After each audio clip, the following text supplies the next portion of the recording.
Hello दोस्तों, कैसे हैं आप सब लोग। स्वागत है आप सभी का आपके अपने यूट्यूब चैनल ट्यूटर ट्रैक पर। तो देखिए, जैसा कि आप सब लोग जानते हैं, यूपी लेखपाल का एग्ज़ाम नज़दीक है। तो यूपी लेखपाल के एग्ज़ाम को ध्यान में रखते हुए हमने यूपी ट्रिपल एस सी के प्रीवियस ईयर प्रश्नों की एक सीरीज चला रखी है, जिसमें पॉलिटी का आज भाग 4 है। इससे पहले मैंने 3 भाग करा चुका हूँ और प्रत्येक भाग में मैं 50 प्रश्न करा चुका हूँ। इसका मतलब मैं पहले 150 प्रश्न करा चुका हूँ। अब 151 प्रश्न से शुरू करके इसको 200 प्रश्न पर हम खत्म करेंगे। तो चलिए शुरू करते हैं। बात करते हैं हम इसमें पहले प्रश्न की। इसमें कहा गया है, निम्न में से किसने कभी भी भारत के उप प्रधानमंत्री के रूप में कार्यभार नहीं संभाला। तो आपको बताना है, भारत के उप प्रधानमंत्री के रूप में कार्यभार नहीं संभाला। तो देखो, बीपी सिंह भारत के प्रधानमंत्री थे। ये उत्तर प्रदेश के मुख्यमंत्री भी रह चुके हैं। इन्होंने भारत के उप प्रधानमंत्री के पद को कभी भी मतलब नहीं संभाला। ठीक है, तो यहाँ पर ऑप्शन सी हमारा बिल्कुल सही हो जाता है। ठीक है जी। अगला प्रश्न है, भारत के केंद्रीय मंत्रिमंडल में अधिकतम कितने मंत्री हो सकते हैं। तो लोकसभा की कुल संख्या का 15% भारत के केंद्रीय मंत्रिमंडल में अधिकतम मंत्री हो सकते हैं। यहाँ पर ऑप्शन ए हमारा बिल्कुल सही हो जाता है। ठीक है, देखो, चलो अब अगला प्रश्न है,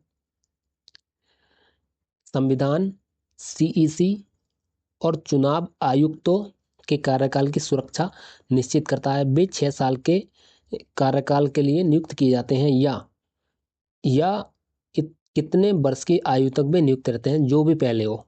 तो ये आपको बताना है कि देखो, जो संविधान सीईसी, ठीक है ना, सीईसी का मतलब चीफ इलेक्शन कमिश्नर, ठीक है, और चुनाव आयुक्त के कार्यकाल की सुरक्षा सुनिश्चित करता है।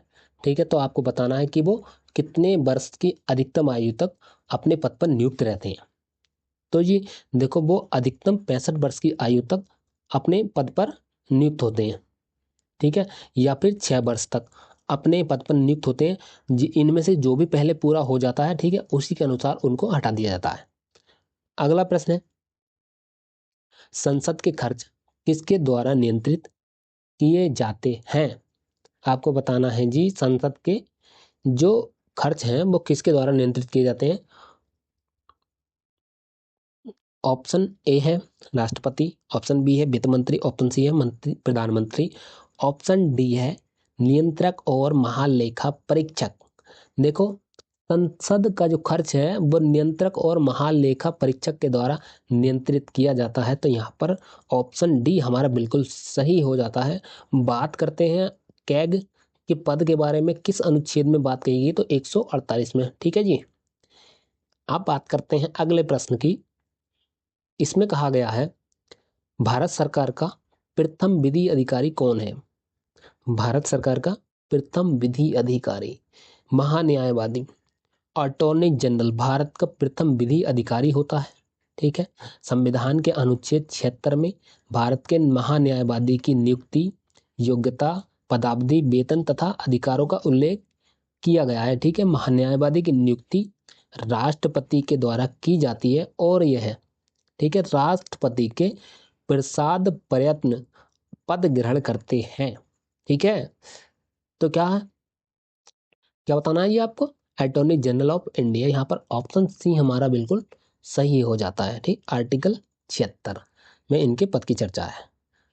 अगला प्रश्न है, केंद्रीय सतर्कता आयुक्त अपने पद पर बना रह सकता है। केंद्रीय सतर्कता आयुक्त, तो केंद्रीय सतर्कता आयोग एक शीर्षस्थ सतर्कता संस्थान है। इसमें केंद्रीय सतर्कता आयुक्त और 2 अन्य सतर्कता आयुक्त सदस्य के रूप में होते हैं, जिनकी नियुक्ति राष्ट्रपति द्वारा 3 सदस्यीय समिति की सिफारिश पर होती है।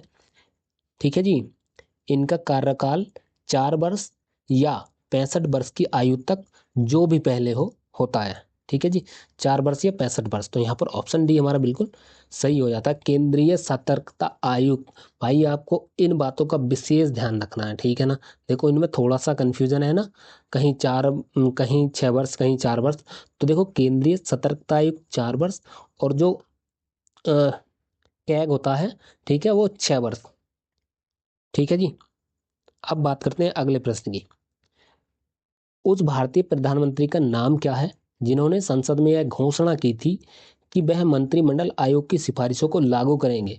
इस घोषणा से भारत में देशव्यापी विरोध शुरू हो गया था। तो भाई उन प्रधानमंत्री का नाम आपको बताना है। ऑप्शन ए है राजीव गांधी, ऑप्शन बी है बीपी सिंह, ऑप्शन सी है चौधरी चरण सिंह, ऑप्शन डी है चंद्रशेखर। तो आपको बताना है जल्दी से, ठीक है।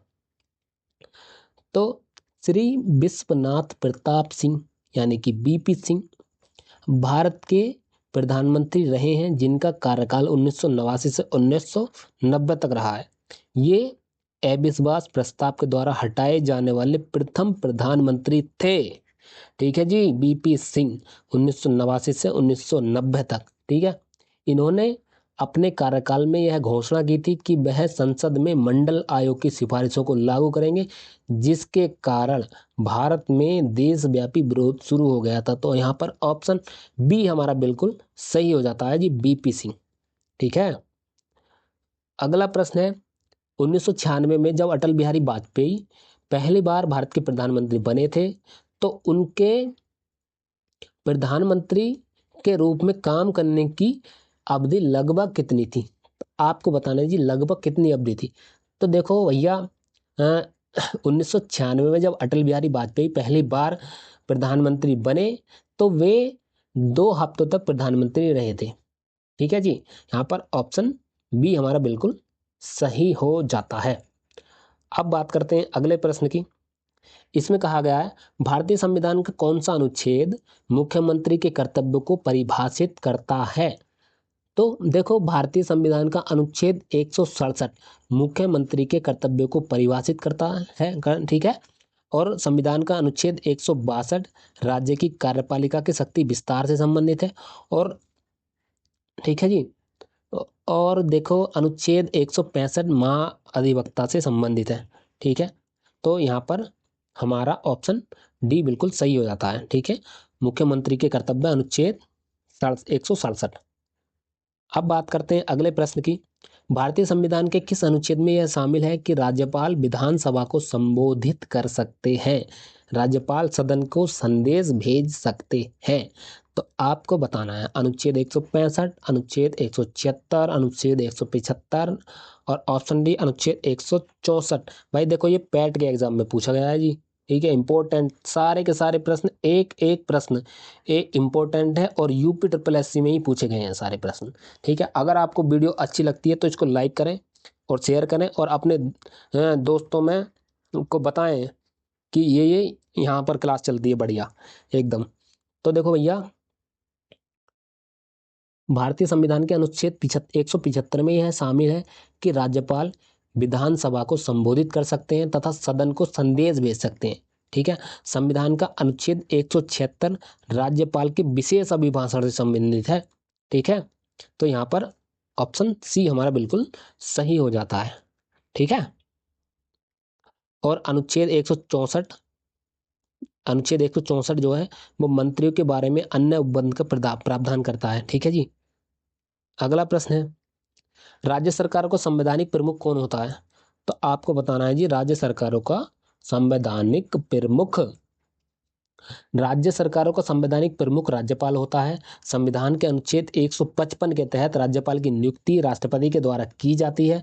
राज्यपाल राज्य विधानमंडल का एक अभिन्न अंग होता है। मुख्यमंत्री की नियुक्ति राज्यपाल के द्वारा तथा मंत्रियों की नियुक्ति जो है राज्यपाल के द्वारा मुख्यमंत्री की सलाह पर की जाती है। ठीक है जी, यहाँ पर ऑप्शन बी हमारा बिल्कुल सही हो जाता है, राज्य सरकारों का संवैधानिक प्रमुख राज्यपाल होता है। अब बात करते हैं अगले प्रश्न की। इसमें कहा गया है निम्नलिखित में से किस राज्य में विधान परिषद है। तो देखो जी ऐसा है वर्तमान में कुल 6 राज्यों में विधान परिषद है। ठीक है, आपको मैं 6 के 6 के नाम बता देता हूँ। एक तो उनमें उत्तर प्रदेश है, और दूसरा कर्नाटक है, तीसरा बिहार है, चौथा महाराष्ट्र है, पांचवा आंध्र प्रदेश है, और छठवां है जी तेलंगाना। ठीक है, अब इनको याद कैसे करेंगे? ठीक है, तो याद करने का एक थोड़ा सा मैं समझाने की कोशिश करता हूँ, हो सकता है आप समझ जाएं। देखो, यूपी और बिहार ये दोनों राज्य ले लो सबसे पहले तो, ठीक है ना। उसके बाद में फिर जो है देखो आंध्र प्रदेश और तेलंगाना ले लो, ठीक। और कर्नाटक और महाराष्ट्र ले लो जी, एक साथ दो दो करके याद कर लो, याद हो जाएंगे। ठीक है, तो यहाँ पर ऑप्शन सी हमारा बिल्कुल सही हो जाता है जी। किस राज्य, ऑप्शन सी नहीं बी यार, कर्नाटक, कर्नाटक। ठीक है जी। अब बात करते हैं अगले प्रश्न की। भारतीय संविधान के अनुच्छेद 161 के अनुसार निम्नलिखित में से किसे सजा माफ करने या सजा में हेर फेर करने की शक्ति प्राप्त है?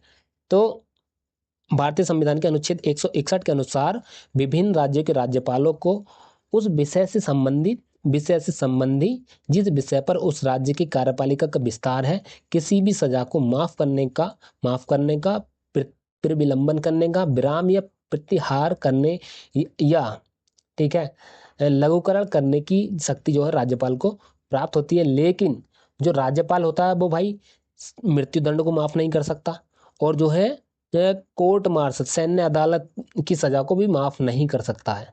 ठीक है, इन बात को आपको ध्यान रखना है। और जो भारत का राष्ट्रपति होता है वो भाई दोनों की सजा को माफ करता है, सेना की सजा को भी माफ कर सकता है वो, और जो है मृत्यु को भी क्षमादान दे सकता है। ठीक है, तो यहाँ पर ऑप्शन सी हमारा बिल्कुल सही होता है, विभिन्न राज्यों के राज्यपाल। ठीक है जी। अगला प्रश्न है, भारत के संविधान में निम्नलिखित में से किसके विरुद्ध अभियोग चलाने का प्रावधान नहीं है? आपको बताना है जी, किसके विरुद्ध अभियोग नहीं चलाया जाता है। देखो, भारत के संविधान में राष्ट्रपति, भारत के मुख्य न्यायाधीश तथा भारत के उपराष्ट्रपति को पद से हटाने के लिए अभियोग चलाने का प्रावधान है।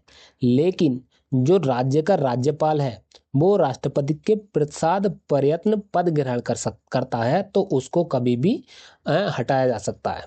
ठीक है, तो यहाँ पर ऑप्शन बी हमारा बिल्कुल सही हो जाता है, राज्य के राज्यपाल। ठीक है जी। अब बात करते हैं अगले प्रश्न की। भारत के किसी राज्य के राज्यपाल का पद आधिकारिक कार्यकाल कितने वर्ष का होता है? भारत के किसी राज्य के राज्यपाल का पद का आधिकारिक कार्यकाल कितने वर्ष का होता है?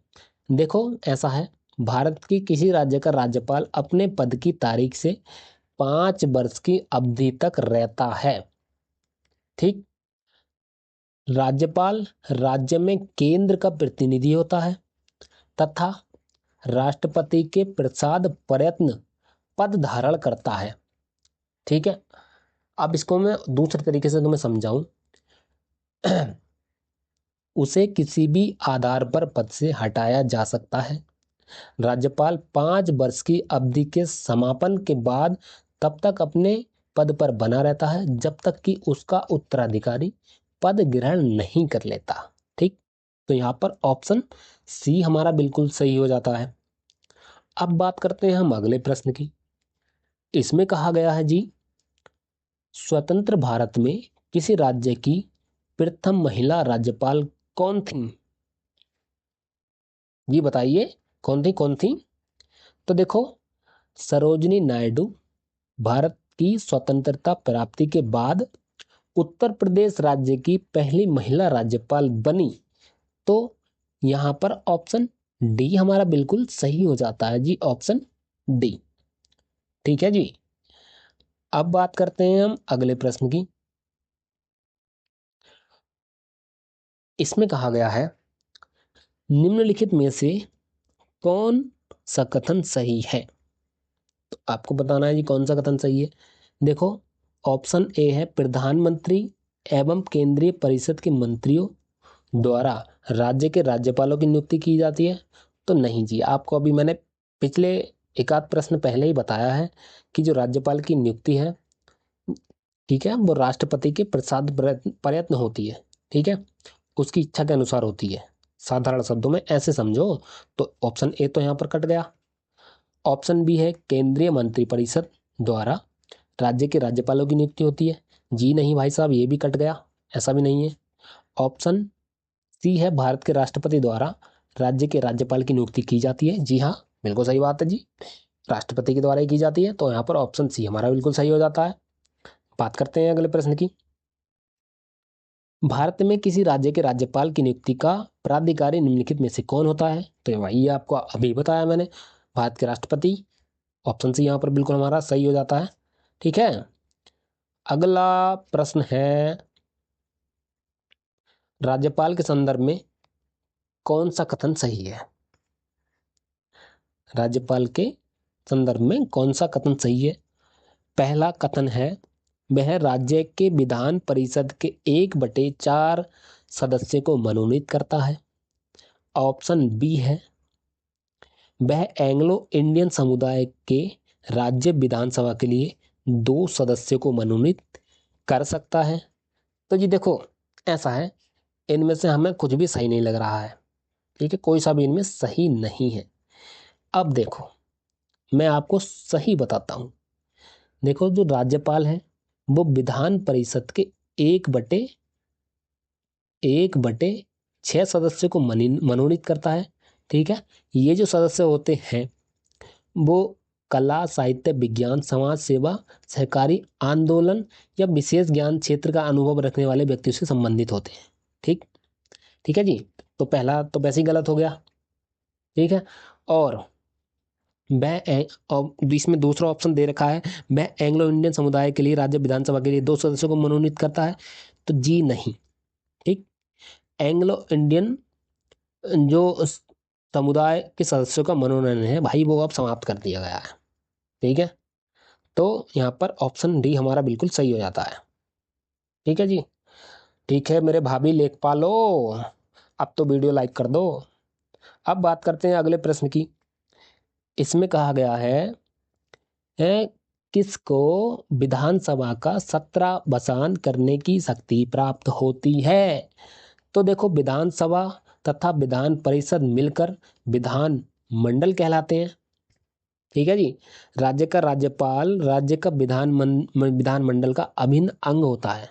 ठीक, आर्टिकल 174 के तहत राज्यपाल राज्य के विधानमंडल के सत्र को आहूत और उसका सत्रावसान एवं विघटन भी कर सकता है। तो यहाँ पर ऑप्शन ए हमारा बिल्कुल सही हो जाता है, राज्य का राज्यपाल। ठीक है, इसको सत्रावसान करने की शक्ति प्राप्त है और सत्र को भाई विघटन करने की शक्ति भी प्राप्त है अनुच्छेद 174 के तहत। तो यहाँ पर ऑप्शन ए हमारा सही हो जाता है। अगला प्रश्न है, किसी विधानसभा में भारत के संविधान के अनुसार कम से कम और अधिक से अधिक कितने सदस्य हो सकते हैं? तो ये आपको बताना है। तो देखो, विधानसभा जनता के प्रतिनिधियों का सदन है, इसकी न्यूनतम सदस्य संख्या 60 तथा अधिकतम सदस्य संख्या 500 हो सकती है। तो यहाँ पर ऑप्शन डी हमारा बिल्कुल सही हो जाता है। ठीक है, अब बात करते हैं विधानसभा की जो संरचना है वो किस अनुच्छेद में है? तो वो अनुच्छेद 170 में की गई है। 170 में विधानसभा की जो संरचना है उसके बारे में बताया गया है। ठीक है, अगला प्रश्न है, भारतीय राज्यों में मुद्रा बिल होने के लिए एक बिल को कौन प्रमाणित करता है? ऑप्शन ए है राज्य विधानसभा अध्यक्ष। ऑप्शन बी है राज्य वित्त मंत्री। ऑप्शन सी है राज्य का राज्यपाल। ऑप्शन डी है उच्च न्यायालय के प्रमुख न्यायाधीश। तो केंद्र में मुद्रा बिल होने के लिए किसी बिल को लोकसभा अध्यक्ष तथा राज्य में मुद्रा बिल होने के लिए किसी बिल को राज्य के विधानसभा अध्यक्ष प्रमाणित करता है। ठीक है, विधानसभा अध्यक्ष जो है, हाँ, वो ही प्रमाणित करते हैं। तो देखो भैया, यहाँ पर ऑप्शन ए हमारा बिल्कुल सही हो जाता है, राज्य विधानसभा का अध्यक्ष। अगला प्रश्न है, भारतीय संविधान के अनुच्छेद 129 के तहत किसे अभिलेख न्यायालय घोषित किया गया है? ठीक है जी, आपको बताना है, भारतीय संविधान के अनुच्छेद 129 के तहत सर्वोच्च न्यायालय को अभिलेख न्यायालय घोषित किया गया है। इसका अर्थ होता है कि सर्वोच्च न्यायालय के रिकॉर्ड अधिकारियों और अन्य लोगों के लिए प्रमाण के रूप में मान्य होंगे।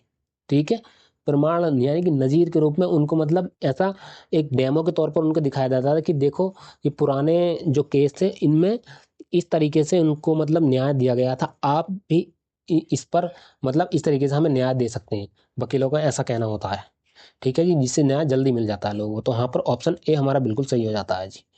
बात करते हैं अगले प्रश्न की। रिट तब जारी की जाती है जब न्यायालय पाता है कि कोई विशेष पदाधिकारी कानूनी कर्तव्य नहीं निभा रहा है और इस तरह किस व्यक्ति के अधिकार का उल्लंघन कर रहा है। ठीक है जी, तो आपको बताना है। देखो परमादेश रिट जो है वो तब जारी की जाती है जब न्यायालय को पता लगता है कि कोई विशेष पदाधिकारी कानूनी कर्तव्य नहीं निभा रहा है, ठीक है, और इस तरह किस व्यक्ति के अधिकार का उल्लंघन कर रहा है। तो यहाँ पर ऑप्शन डी हमारा बिल्कुल सही हो जाता है, परमा आदेश। ठीक है, ओके। अगला प्रश्न है, भारत के सर्वोच्च न्यायालय का उद्घाटन कब किया गया था? उद्घाटन संसद भवन अब पुराना भवन में प्रिंसेस के चैम्बर में हुआ था। तो आपको जी तारीख बतानी है, ठीक है, बताओ जी, जल्दी बताओ तारीख।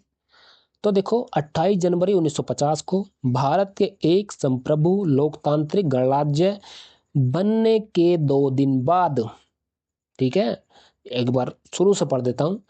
28 जनवरी 1950 को भारत के संप्रभु लोकतांत्रिक गणराज्य बनने के 2 दिन बाद सर्वोच्च न्यायालय का उद्घाटन किया गया था। ठीक, उद्घाटन पुराने संसद भवन के चैम्बर ऑफ प्रिंसेस में हुआ, जहां का संघीय न्यायालय 1937 से 1950 तक 12 वर्षों तक कार्यरत रहा। ठीक, तो यहाँ पर ऑप्शन बी हमारा बिल्कुल सही हो जाता है जी। ठीक है, 28 जनवरी 1950। नेक्स्ट प्रश्न है, उस उच्च न्यायालय का नाम बताइए जिसका क्षेत्राधिकार अंडमान और निकोबार द्वीप समूह के केंद्र शासित प्रदेश पर है। ऑप्शन ए है कलकत्ता उच्च न्यायालय, ऑप्शन बी है दिल्ली उच्च न्यायालय, ऑप्शन सी है मद्रास उच्च न्यायालय, ऑप्शन डी है आंध्र प्रदेश उच्च न्यायालय। तो आपको बताना है जी एक न्यायालय जिसके अंडर अंडमान और निकोबार द्वीप समूह आते हैं। तो देखिए कलकत्ता उच्च न्यायालय की स्थापना 1 जुलाई 1962 को की गई थी। इसका क्षेत्राधिकार पश्चिम बंगाल राज्य के साथ साथ, ठीक, इसका क्षेत्राधिकार पश्चिम बंगाल राज्य के साथ साथ अंडमान और निकोबार द्वीप समूह के केंद्र शासित प्रदेश पर भी है। तो यहाँ पर हमारा ऑप्शन ए बिल्कुल सही हो जाता है। अब बात करते हैं जी लेखपालों अगले प्रश्न की। इसमें कहा गया है निम्न में से कौन सी सर्वोच्च न्यायालय के मुख्य न्यायाधीश की सेवानिवृत्त की सही आयु है? तो देखो जी लेखपालों, ऐसा है सर्वोच्च न्यायालय के न्यायाधीश की सेवानिवृत्ति की आयु 65 वर्ष है और उच्च न्यायालय के न्यायाधीशों के लिए 62 वर्ष है। तो देखो ऐसा है, देखो सर्वोच्च न्यायालय सबसे बड़ा होता है, ठीक है, उससे नीचे उच्च न्यायालय होता है। तो देखो सर्वोच्च न्यायालय के लिए सेवानिवृत्त की आयु 65 वर्ष, ठीक है, चूंकि वो बड़ा है जी, सर्वोच्च है तो 65 वर्ष, और जो उच्च न्यायालय है उसके न्यायाधीशों के लिए 62 वर्ष। याद करना भी आसान हो गया। ठीक है जी, तो यहाँ पर ऑप्शन ए हमारा बिल्कुल सही हो जाता है। अब बात करते हैं जी अगले प्रश्न की। इसमें कहा गया है सहकारिता आयोग निम्नलिखित में से किससे संबंधित है? ऑप्शन ए है चुनाव सुधारों, ऑप्शन बी है केंद्र और राज्य संबंध, ऑप्शन सी है प्रेस की स्वतंत्रता, ऑप्शन डी है बैंकिंग और वित्तीय क्षेत्र। जी लेखपालों जल्दी से अपना उत्तर बता दीजिए। देखो ऐसा है, केंद्र सरकार ने 1983 में उच्चतम न्यायालय के सेवानिवृत्त न्यायाधीश रणजीत सिंह सहकारिया की अध्यक्षता में केंद्र राज्य संबंधों पर एक 3 सदस्यीय आयोग का गठन किया था, जिसे सहकारिता आयोग कहा जाता है। ठीक है जी, तो इसके अन्य सदस्य बी शिवरमन और डॉक्टर आर एस सेन भी थे। ठीक है, तो यहाँ पर ऑप्शन बी हमारा बिल्कुल सही हो जाता है। केंद्र और राज्य संबंध से संबंधित है सहकारी आयोग, ऑप्शन बी हमारा बिल्कुल सही हो जाता है। अगला प्रश्न है, निम्नलिखित में से कौन सा अनुच्छेद भारतीय संविधान में सर्वोच्च न्यायालय की स्थापना और उसके गठन से संबंधित है? गठन के बारे में है, बात तो एक ही है। देखो, भारतीय संविधान के अनुच्छेद 124 में सर्वोच्च न्यायालय की स्थापना और उसके गठन का वर्णन है। यहाँ पर ऑप्शन डी हमारा बिल्कुल सही हो जाता है। ठीक है जी। देखो ऐसा है, भारत के जो मुख्य न्यायाधीश तथा अन्य न्यायाधीशों की नियुक्ति राष्ट्रपति के द्वारा की जाती है। वर्तमान में सर्वोच्च न्यायालय के न्यायाधीशों की कुल संख्या मुख्य न्यायाधीश सहित 34 है। ठीक है, ये बात भी आपको ध्यान रखनी है जी, पूछी जा सकती है। बात करते हैं अगले प्रश्न की।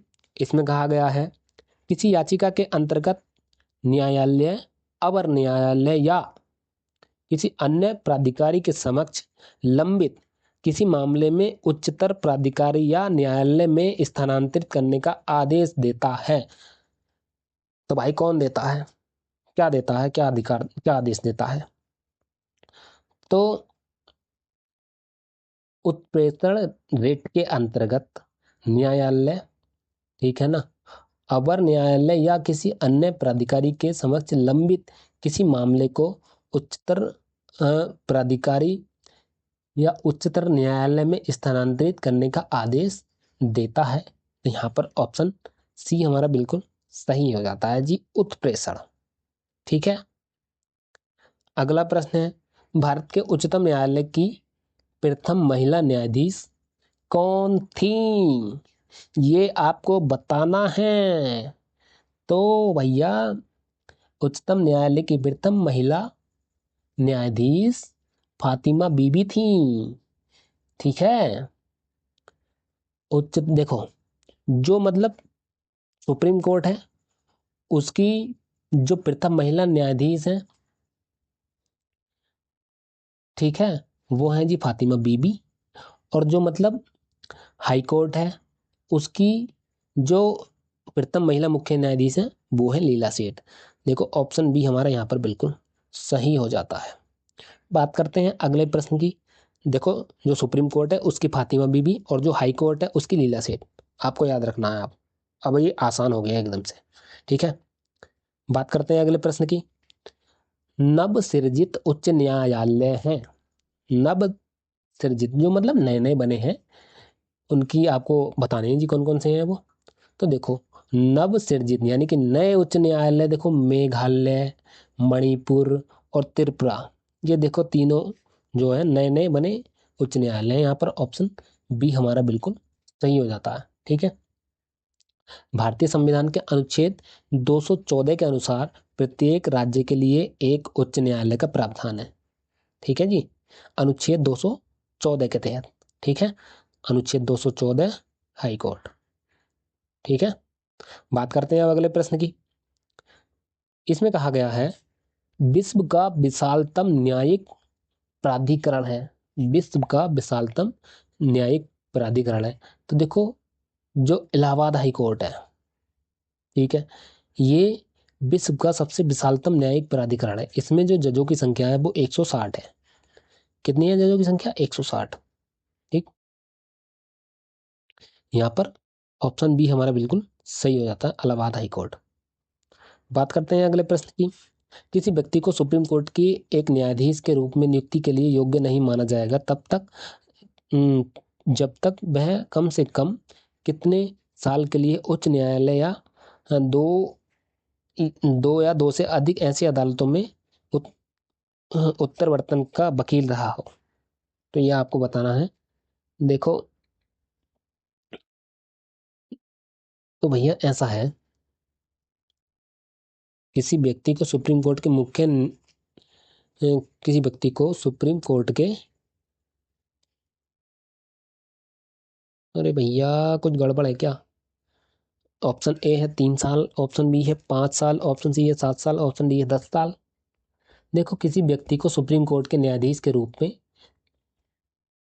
तब तक नियुक्ति के लिए योग्य नहीं माना जाएगा जब तक कि वह कम से कम 10 साल के लिए उच्च न्यायालय या दो न्यायालय का या दो से अधिक ऐसी अदालतों का उत्तरवर्तन का अधिवक्ता ना रहा हो। ठीक है, तो यहाँ पर ऑप्शन डी हमारा बिल्कुल सही हो जाता है, 10 वर्ष। ठीक है जी, 10 वर्ष।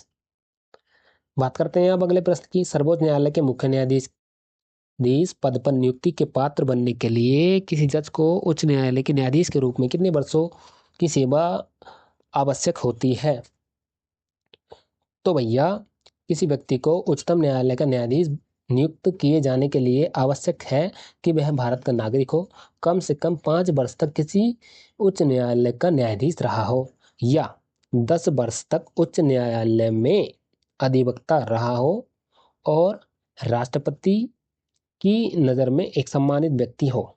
ठीक, तो यहाँ पर ऑप्शन बी हमारा बिल्कुल सही हो जाता है, 5 वर्ष।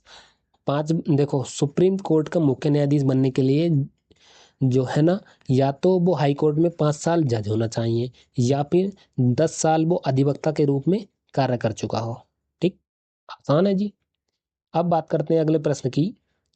इसमें कहा गया है, जनजातीय क्षेत्रों में ग्राम सभाओं को सशक्त बनाने के लिए पंचायत आबंद अनुसूचित क्षेत्रों पर विस्तार, ठीक है, अधिनियम किस वर्ष लागू किया गया था? तो देखो, जनजातीय क्षेत्रों में ग्राम सभाओं को सशक्त बनाने के लिए पंचायत अनुबंध अधिनियम 1996 में लागू किया गया था, जिसे पेशा भी कहा जाता है, जिसे पेशा भी कहा जाता है। इसका उद्देश्य अनुसूचित क्षेत्रों में रहने वाले लोगों के लिए ग्राम सभाओं के माध्यम से स्वयं शासन सुनिश्चित करना है। तो यहाँ पर ऑप्शन डी हमारा बिल्कुल सही हो जाता है, 1996। अब बात करते हैं अगले प्रश्न की। इसमें कहा गया है, केंद्र सरकार द्वारा निष्पादन अनुदान योजना के अनुसार पंचायतों को प्रदान किए जाने वाले वित्त पोषण का प्राथमिक उद्देश्य क्या है? तो देखो, केंद्र सरकार द्वारा निष्पादन अनुदान योजना के अनुसार पंचायतों को प्रदान किए जाने वाले वित्त पोषण का प्राथमिक उद्देश्य प्रमुख विकासात्मक कार्यों में पंचायतों के निष्पादन सुधार से है। ठीक, तो यहाँ पर ऑप्शन ए हमारा बिल्कुल सही हो जाता है, ऑप्शन ए। अब बात करते हैं अगले प्रश्न की। इसमें कहा गया है, ग्राम पंचायत के उप प्रधान का कार्यकाल कब समाप्त होता है? जब तक कि अधिनियम के प्रावधानों के तहत अन्यथा निर्धारित न किया जाए। तो ग्राम पंचायत के उप प्रधान का कार्यकाल पंचायत के कार्यकाल के साथ समाप्त हो जाता है, जब तक कि अधिनियम के प्रावधानों के तहत अन्यथा निर्धारित न किया जाए।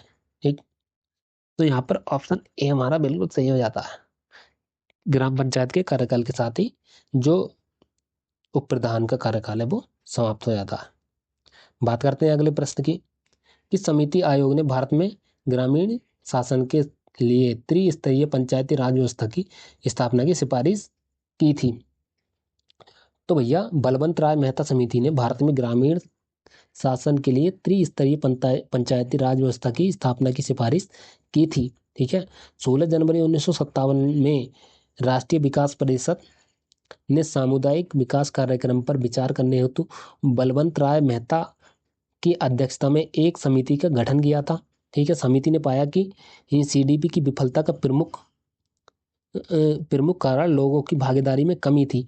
ठीक है, समिति ने त्रिस्तरीय पंचायती राज जो संस्थाएं हैं उन्हें सुझाव दिया, ग्राम स्तर पर ग्राम पंचायत बनाई जाए, ठीक है ना, और जो भैया ब्लॉक स्तर पर पंचायत समिति बनाई जाए, और जिला स्तर पर जिला परिषद बनाया जाए। तो देखो भैया, यहाँ पर ऑप्शन बी हमारा बिल्कुल सही हो जाता है जी, बलवंत राय मेहता समिति ने सिफारिश की थी त्रिस्तरीय जो है ग्राम पंचायत की। ठीक है, त्रिस्तरीय पंचायती राज की। बात करते हैं अगले प्रश्न की। पंचायती राज संस्थाओं में अध्यक्षों की सीटों और कार्यालयों पर अन्य पिछड़े वर्गों ओबीसी के लिए आरक्षण अधिकतम किस सीमा के अधीन है? ओबीसी का आरक्षण आपको बताना है जी। तो पंचायती राज संस्थाओं में अध्यक्षों की सीटों और कार्यालय पर अन्य पिछड़े वर्गों ओबीसी के लिए आरक्षण की अधिकतम 27% सीमा के अधीन है। यहाँ पर ऑप्शन ए हमारा बिल्कुल सही हो जाता है। बात करते हैं अब अगले प्रश्न की। इसमें कहा गया है निम्नलिखित में से कौन सा आदर्श पंचायत नागरिक चार्टर का प्राथमिक कार्य नहीं है? तो आपको बताना है जी नहीं है। ऑप्शन ए है पंचायतों को राज्य विधानमंडल द्वारा अनुमत करों से परे अतिरिक्त कर लगाने की शक्ति प्रदान करता है। जी भाई साहब घंटा, ऐसा कैसे हो जाएगा जी? पहला ही गलत हो गया हमारा, तो यही हमारा बिल्कुल प्रश्न के अनुसार हमारा यही आंसर हो जाएगा। ऑप्शन ए ऐसा नहीं होता है जी कहीं भी। देखो ऑप्शन बी देख लो, एक जवाबदेह तंत्र के माध्यम से शिकायत निवारण की सुविधा प्रदान करता। जी सही बात है जी, ऐसा है, ऐसा होता है। अब बात करते हैं ऑप्शन सी की, पंचायत सेवाओं को स्थानीय सतत विकास लक्ष्यों के साथ संरेखित करना। बिल्कुल सही बात है जी, जी बिल्कुल ठीक बात है। ऑप्शन डी है ग्राम पंचायत स्तर पर सेवा समयबद्धता पर स्पष्ट दिशा निर्देश प्रदान करना। जी भाई ये भी बिल्कुल सही बात है। तो भाई प्रश्न के अनुसार ऑप्शन ए हमारा बिल्कुल सही हो जाता है। बात करते हैं अब अगले प्रश्न की। राज्य वित्त आयोग निम्नलिखित में से किन के बीच वित्तीय संसाधनों के वितरण की सिफारिश करने के लिए उत्तरदायी है? तो देखो राज्य वित्त आयोग राज्य सरकार और स्थानीय निकाय जैसे पंचायतों के बीच वित्तीय संसाधनों के वितरण की सिफारिश के लिए उत्तरदायी होता है। ठीक है, अनुच्छेद 243 में इसका वर्णन किया गया है। ठीक है, तो हमारा ऑप्शन ए बिल्कुल सही हो जाता है। अब बात करते हैं अगले प्रश्न की। इसमें कहा गया है संविधान के अनुच्छेद 280(3) के अनुसार पंचायतों के संसाधनों की अनुपूर्ति के लिए राज्य की संचित निधि के संवर्धन हेतु राष्ट्रपति को सिफारिश करने के लिए कौन उत्तरदायी होता है? तो देखो भारतीय संविधान के अनुच्छेद 280(3) खा के अनुसार पंचायतों के संसाधनों की अनुपूर्ति के लिए राज्य की संचित निधि के संवर्धन हेतु राष्ट्रपति को सिफारिशें करने के लिए केंद्रीय वित्त आयोग उत्तरदायी होता है। यहाँ पर ऑप्शन बी हमारा बिल्कुल सही हो जाता है, केंद्रीय वित्त आयोग। ठीक, अरे लग जा, टिक नहीं लग रहा जी, ऑप्शन बी बिल्कुल सही हो जाता है, केंद्रीय वित्त आयोग। ठीक, बात करते हैं अगले प्रश्न की। इसमें कहा गया है भारतीय संविधान के अनुच्छेद 243 जे के अनुसार राज्य विधानमंडल पंचायती राज शासन के किस पहलू को विनियमित कर सकता है? तो भैया ऑप्शन ए है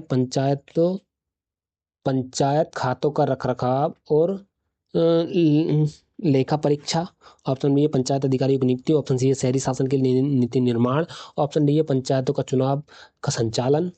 तो भाई देखो ऐसा है, भारतीय संविधान के अनुच्छेद 243 जे के अनुसार राज्य विधानमंडल पंचायती राज शासन के पंचायत खातों का रखरखाव और लेखा परीक्षा को विनियमित कर सकता है। तो यहाँ पर ऑप्शन ए हमारा बिल्कुल सही हो जाता है। अब बात करते हैं अगले प्रश्न की। यदि जिला परिषद किसी ग्राम पंचायत के बजट को संशोधन के लिए लौटा दें तो क्या होगा? अजी तो क्या होगा, यही आपको बताना है जी। तो देखो भैया, जब ऐसा होता है तो ग्राम पंचायत को निर्धारित समय के भीतर बजट को संशोधित करके पुनः प्रस्तुत करना होता है। यहाँ पर ऑप्शन डी हमारा बिल्कुल सही हो जाता है। बात करते हैं अगले प्रश्न की। इसमें कहा गया है राज्य सरकार द्वारा निर्दिष्ट ग्राम पंचायत का कार्य नहीं है। ग्राम पंचायत का कार्य नहीं है जी, बताना है आपको। ऑप्शन ए है लघु सिंचाई परियोजना से जल वितरण का प्रबंध और सहायता करना। बिल्कुल भाई, ये काम तो इनका ही होता है जी, ऑप्शन ए भी सही है। ऑप्शन बी है भूमि चकबंदी में सहायता करना। जी भाई साहब बिल्कुल ये भी सही है। ऑप्शन सी है केंद्रीय बैंकिंग नीतियों का कार्यान्वयन। अब भाई साहब केंद्र की बैंक और उनकी नीतियों का कार्यान्वयन ये राज्य सरकार कैसे कर सकती है? तो भाई यहाँ पर ये तो गलत हो जाएगा। ठीक है, और प्रश्न के अनुसार उत्तर हमारा यही बनता है। ठीक, अब बात करते हैं अगले प्रश्न की। इसमें कहा गया है स्थानीय सरकारी संस्थाओं के संबंध में पीके थुंगन समिति 1989 की प्राथमिक सिफारिश क्या थी, यही आपको बताना है। तो भैया स्थानीय सरकारी संस्थाओं के संबंध में पीके थुंगन समिति 1989 में बनी थी। इसकी प्राथमिक सिफारिश पंचायती राज संस्थाओं को संवैधानिक दर्जा प्राप्त करना और समय समय पर चुनाव सुनिश्चित करना था। ठीक, तो यहाँ पर ऑप्शन बी हमारा बिल्कुल सही हो जाता है। बात करते हैं अब अगले प्रश्न की। भारतीय संविधान की कौन सी अनुसूची उन 29 विषयों को सूचीबद्ध करती है जिन्हें पंचायती राज संस्थाओं को हस्तांतरित किया जा सकता है? तो भाई भारतीय संविधान की 11वीं अनुसूची उन 29 विषयों को सूचीबद्ध करती है जिन्हें पंचायती राज संस्थाओं को हस्तांतरित किया जा सकता है। ये विषय हैं, देखो, कृषि, ठीक है, भूमि विकास, लघु सिंचाई, पशुपालन, डेयरी, ये ऐसे मतलब होते हैं। ठीक है, तो यहाँ पर ऑप्शन सी हमारा बिल्कुल सही हो जाता है, ये 11वीं अनुसूची। ठीक है, अब बात करते हैं अगले प्रश्न की। 73वें संविधान संशोधन के तहत पंचायतों की वित्तीय स्थिति की समीक्षा के लिए किस अंतराल पर वित्त आयोग का गठन किया जाना चाहिए? तो आपको बताना है जी, वित्त आयोग का गठन कब किया जाना चाहिए। तो देखो, भारतीय संविधान के अनुच्छेद 73वें संविधान संशोधन के तहत पंचायतों को वित्तीय स्थिति की समीक्षा के लिए अनुच्छेद 243 के तहत एक वित्त आयोग के गठन का प्रावधान किया गया है। ठीक है, राज्यपाल प्रत्येक 5 वर्ष पर एक वित्त आयोग का गठन करते हैं। यहाँ पर ऑप्शन ए हमारा बिल्कुल सही हो जाता है। ठीक है, ऑप्शन ए, प्रत्येक 5 वर्ष पर। बात करते हैं अगले प्रश्न की, जो कि लास्ट प्रश्न है। 73वें संविधान संशोधन के अनुसार पंचायती राज संस्थाओं में कुल सीटों का कितना हिस्सा महिलाओं के लिए आरक्षित है? भाई बहुत इंपॉर्टेंट क्वेश्चन है, ऐसे प्रश्न बनते हैं। ठीक है, पूछा जा सकता है। तो ऑप्शन ए है 1/3 सीटें। ठीक है, ऑप्शन बी है 1/4 सीटें, ऑप्शन बी है 1/5, ऑप्शन डी है आधी सीटें, ऑप्शन ए ई, इनमें से कोई नहीं। ठीक, तो देखो, 73वें संविधान संशोधन के अनुसार पंचायती राज संस्थाओं में कुल सीटों का 1/3 सीटें महिलाओं के लिए आरक्षित है। यहाँ पर ऑप्शन ए हमारा बिल्कुल सही हो जाता है। तो मेरे भाभी लेखपालों, आप हमें कमेंट करके बताइए कि आपको क्लास कैसी लगी, कहाँ कहाँ आपको कमी लगी है वो भी बताइए, और कहाँ आपको अच्छी लगी है वो भी बताइए। साथ ही आपको ये भी बताना है कि हमें अपने वीडियो में किस तरीके से सुधार करने की ज़रूरत है। ठीक है, तो आप ज़रूर बताएं और साथ बने रहें हमारे साथ। हमारे चैनल को सब्सक्राइब कर लें और वीडियो लाइक कर दें और इसको अपने दोस्तों में शेयर कर दें। ठीक है जी, और ये जो पीपीटी है, अगर इसकी आपको पीडीएफ चाहिए तो हमारे टेलीग्राम चैनल से आप जुड़ सकते हैं। उसका लिंक वीडियो के नीचे डिस्क्रिप्शन में दे दिया गया है। थैंक यू, आप सब लोगों का बहुत बहुत धन्यवाद लास्ट तक बने रहने के लिए।